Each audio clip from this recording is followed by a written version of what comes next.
नमस्कार, मी सिद्धेश कदम, न्यूज 18 लोकमत आपले स्वागत आहे. आपल्यासोबत आहेत कणेरी मठाचे मठाधिपती श्री काळसिद्धेश्वर महाराज.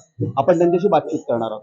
महाराज, आज पुण्यामध्ये घटना घडली हुंडाबळीची. त्या एक 2 कोटीचा हुंडा देऊन सुद्धा अजूनही मागणी केली गेली आणि त्या मुलीला अक्षरशः मारलं गेलं. आता आत्महत्या की मृत्यू याबाबत शासन करतं. तर हुंडाबळी झाली त्याबाबत महाराष्ट्राला काय आवाहन करा? ही एक अत्यंत कुप्रथा आहे.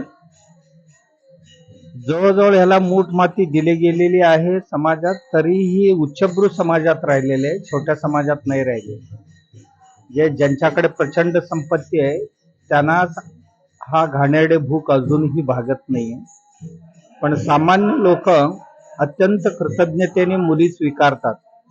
कारण एक बाप आपल्या मुलीला 18-20 वर्ष 22 वर्ष शाळा शिकवतो, तिच्यावर लाखो रुपये खर्च करतो शिक्षणावर, आणि अशी एक मुलगी आपल्याला देत असताना त्यांची अपेक्षांची कदर करण्याऐवजी तिच्याकडूनच अपेक्षा करणं ही अत्यंत राक्षसी स्वभाव आहे. आणि समाजात सर्वांनीच ह्याचं खंडन केलं पाहिजे आणि अशा दुष्ट लोकांना अत्यंत कठीणतर शिक्षा होणं गरजेचे आहे. मला वाटते की इथून पुढील काळात ही राहणार नाही, कारण आता मुलींची संख्या मुळातच कमी आहे आणि एक एक गावात आपण पाहिला तर एक 3-4 हजार वस्तीच्या गावात जवळजवळ 150 ते 200 मुलं 40 वय पार केले तरी मुली मिळत नाही. का तर खेड्यागावात आता मुलींची संख्या कमी आहे, म्हणून त्या मुलांना मुली मिळत नाही एका बाजूला, आणि दुसऱ्या बाजूला अशा सुशिक्षित परिवारात ही दुर्दैवी घटना घडते. ही अत्यंत निंदनीय आहे आणि पुढील काळ ह्याचा एकदम विरुद्ध येणार आहे. तत्पूर्वी समाजाला सावध होण्याची गरज आहे. एक तर मुलींमधील भेद नष्ट व्हायला पाहिजे किंवा थांबायला पाहिजे. दुसरं, या हुंड्यासाठीच मुलींची संख्या घटली. समाजाने किंवा देशाने याचा दखल घेणं गरजेचे आहे. सरकारांची वेगवेगळ्या उपायांनी आता कुठेतरी मुलींची संख्या न कळत थोडस वाढत असताना पुन्हा ही दुर्दैवी घटना घडणं ही अपायकारी सूचना आहे समाजासाठी. जरूर ह्याच्यावर सर्वांनीच विचार केला पाहिजे आणि या गोष्टींचे खंडन केलं पाहिजे आणि अशा लोकांवर सामाजिक बहिष्काराची गरज आहे. अशा परिवारांवर गावात कोणीही कोणत्याही प्रकारचे व्यवहार करू नये, तर इतरांनाही ते लक्षात येईल की ही सामाजिक बहिष्कार इतका वाईट असतो की मृत्यूदंडापेक्षाही वाईट असतो. आणि लोकांनी स्वखुशीने स्वबुद्धीने अशा पद्धतीने यांना वेचून बाहेर टाकावं असं मला वाटतं. सरकारला काय आवाहन करा या प्रकरणात सरकारने काय करावं? या प्रकरणात सरकार एवढंच करू शकते की जेवढी श्रीमंत लोक पुरावे नष्ट करण्याचे प्रयत्न करत असतात, अशा वेळी सरकारने मजबूतीने या दुःखी परिवाराच्या मागे राहून आणि सर्व प्रकारची पुरावे शोधून काढून आणि अत्यंत कठीण शिक्षा जी असेल आता कायद्यात, ही कायद्यातली शिक्षाही द्यायला पाहिजे. आणि त्याबरोबरच ही शिक्षा जर कमी वाटत असेल तर सरकारने यापेक्षाही अधिक कठोर शिक्षा देणारी कायदा बनवून ही प्रथा थांबवली पाहिजे. आणि आमचा पुढचा प्रश्न असा आहे की महाराष्ट्रात अवकाळी पाऊस पडतोय आणि शेतकरी अजूनही संभ्रमात आहे की पेरणी करू किंवा नाही करू. तुम्ही काय शेतकऱ्यांना आवाहन कराल? बघा, शेतकरी जो करतो याला ज्या समस्येत आता दुविधेत पडलाय त्याला कारण पुरा समाजच आहे, देशच आहे. नैसर्गिक संतुलन बिघडला, आपण कार्बनमध्ये वाढ केलेली आहोत, हवेतलं कार्बन वाढलेलं आहे, कार्बनचे कण सूर्यकिरणाने तापतायत, तापून तापमान वाढलेले आहे. तापमान वाढल्यामुळे समुद्राची पाणी यद्वा तद्वा तापून त्याची ढग निर्माण होतात. त्या ढगांवर आता स्वतःची कंट्रोल राहिलेली नाही निसर्गाचा आणि कुठेही कसंही पडतो, यालाच आपण ढगफुटी असं म्हणतो.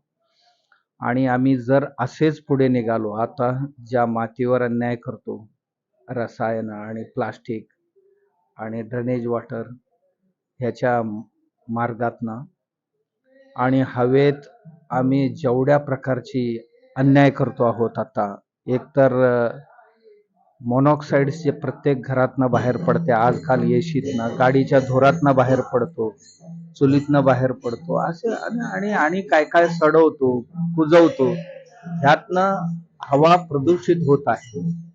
आणि प्रदूषित हवेमुळे कार्बन वाढून त्याचा दुष्परिणाम हे पाहायला मिळते. आणि असंच जर गेलो तर आणखीन एक 10 वर्षांनी आता जो 3 महिन्यात पाऊस पडतो तो फक्त 3 दिवसात पडणार आहे, असं वैज्ञानिकांचं मत आहे. आणि असं जर घडलं, 3 दिवसात 3 महिन्याचा पाऊस पडला तर इथे काय राहणार आहे? सर्वच वाहून जाईल.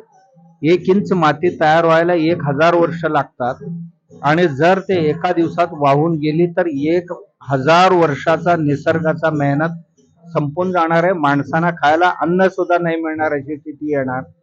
म्हणून आपण आतापासून हे जलप्रदूषण असेल, वायू प्रदूषण असेल किंवा मातीचं प्रदूषण असेल, ध्वनीचं प्रदूषण असेल, याच्या नियंत्रणाकरता प्रत्येक व्यक्तीने, मी शेतकरी नाही, माझं काय कर्तव्य असं नाहीये, शेतकऱ्यांपेक्षा शेती नसलेली माणसांची प्रदूषणामध्ये हातभार मोठा आहे. की एक एक थेंब पाणी वाचवणं, एक एक थेंबाचा पाणी प्रदूषित करणं.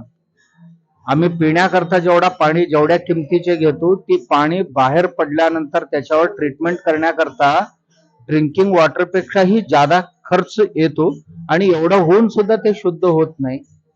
आणि ज्या आम्ही वैयक्तिक काळजी घेणं गरजेचे आहे. बघा, माझी नील पॉलिश आहे, याच्यातनं सुद्धा विष बाहेर जातं. आणि माझ्या ओठाला जे मी लावतो त्याच्यातनं सुद्धा विष बाहेर जातो. माझ्या डोक्याला मी जे काय डाय यूज करतो ह्याच्यातनं सुद्धा विष बाहेर पडतो. साबणातनं विष बाहेर पडतो. कपडे धुतलेले ह्याच्यातनं विष बाहेर पडतो. ह्या सगळ्या ऍसिड्स आहेत, स्लरीज आहेत, हे विघटित होत नाही कुठेही पाण्यात. कमीत कमी वापर कसा करावा हीच प्रत्येकाने काळजी घ्यायला पाहिजे. कशाचाही दुरुपयोग होणार नाही आणि अतिवापर होऊन त्याचा नाश होणार नाही, याची काळजी घेतली तरच निसर्ग राहील. आणि तरुण आता ड्रग ऍडिक्ट झाली आहे, दारू व्यसनांच्या आहारी गेले, तर तरुणाला तुम्ही आव्हान काय करा? तरुण पिढीची अवस्था फार बिकट आहे. आम्ही आता पूर्वी फक्त पंजाबलाच नावं ठेवत होतो की पंजाब आता गावात आलेले आहेत. खेडोपाड्यात सुद्धा आता ड्रग्सच्या पुड्या 8वी 9वी 7वीच्या मुलांना हाती लागायला लागले. आणि ह्या ड्रग एडिक्ट एकदा झाले मुलं, पैसे कमी पडले की हळूहळू वडिलांच्या खिशातले पैसे उचलायला सुरू करतात. मग हळूहळू घरातली सामान विकायला सुरू करतील. एक सामाजिक अनर्थ ह्यातनं उभं राहील. यापेक्षाही देशाची आस्ती, असट म्हणजे युवकांची शक्ती असते, ती जर त्या ड्रग मध्ये अडकला आणि त्याची शक्ती नष्ट झाली तर देशाची शक्ती नष्ट होणार आहे. याकरता आई वडील सजग राहणे गरजेचे आहे की माझं बाळ कुठे बसते, कुठे उठते, काय करते, काय नाही करतं. आणि प्रत्येक शाळा आणि शाळेतले शिक्षक सुद्धा सजग राहणं गरजेचे आहे. त्यांच्याकडे सुद्धा 5-6 तास मुलं असतात आमची, त्यांचेही लक्ष असायला पाहिजे. आणि योग्य वेळी समाजातनं आज उठाव होण्याची गरज आहे की एवढ्या गल्लोगल्लीपर्यंत ही ड्रग्स येऊन पोचते, तर अशा वेळी सरकारांची काही कर्तव्य आहेत आणि त्या कर्तव्य पालन करण्याकडे सरकारचे लक्ष केंद्रीकृत करणं सुद्धा गरजेचे आहे. आणि येनकेन करून हे थांबवणं गरजेचे आहे. अन्यथा आम्ही आर्थिक महाशक्ती म्हणून 4थे 3रे बनू, पण भौतिक शक्तीने आम्ही पूर्णपणे नष्ट होऊन जाऊ.